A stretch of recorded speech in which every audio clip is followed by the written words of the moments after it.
صحیح بخاری احادیث 21 تا 25۔ حدیث نمبر 21۔ آپ صلی اللہ علیہ وآلہ وسلم نے فرمایا، جس شخص میں یہ 3 باتیں ہوں گی وہ ایمان کا مزہ پا لے گا۔ ایک یہ کہ وہ شخص جس سے اللہ اور اس کا رسول ان کے ماسوا سے زیادہ عزیز ہوں، اور دوسرے یہ کہ جو کسی بندے سے محض اللہ ہی کے لیے محبت کرے، اور تیسری بات یہ کہ جسے اللہ نے کفر سے نجات دی ہو، پھر دوبارہ کفر اختیار کرنے کو وہ ایسا برا سمجھے جیسا آگ میں گر جانے کو برا جانتا ہے۔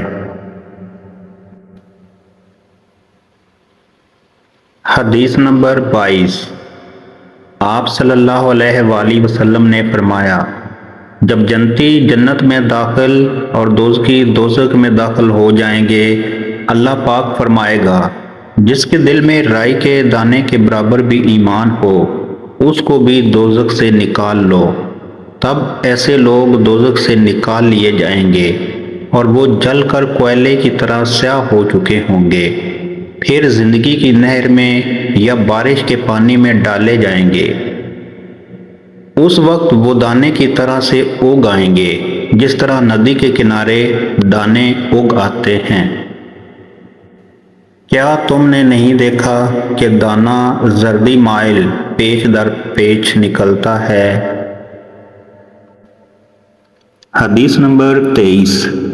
رسول اللہ صلی اللہ علیہ وآلہ وسلم نے فرمایا کہ میں ایک وقت سو رہا تھا، میں نے خواب میں دیکھا کہ لوگ میرے سامنے پیش کیے جا رہے ہیں اور وہ کرتے پہنے ہوئے ہیں، کسی کا کرتا سینے تک ہے اور کسی کا اس سے نیچے ہے۔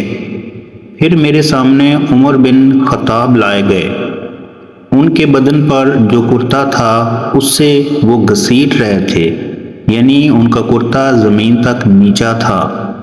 صحابہ رضی اللہ عنہم نے پوچھا کہ یا رسول اللہ صلی اللہ علیہ وآلہ وسلم، اس کی کیا تعبیر ہے؟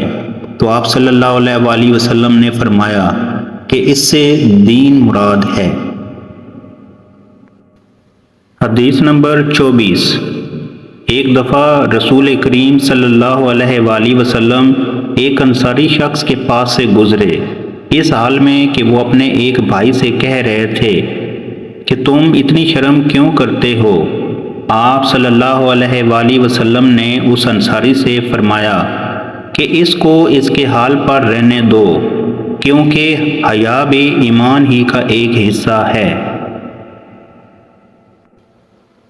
حدیث نمبر 25۔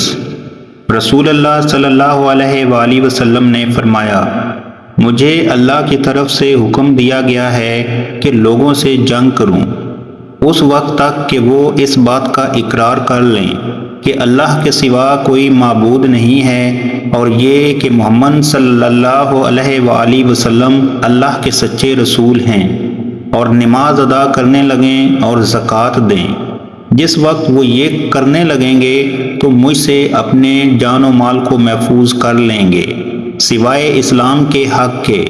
رہا ان کے دل کا حال تو ان کا حساب اللہ کے ذمہ ہے۔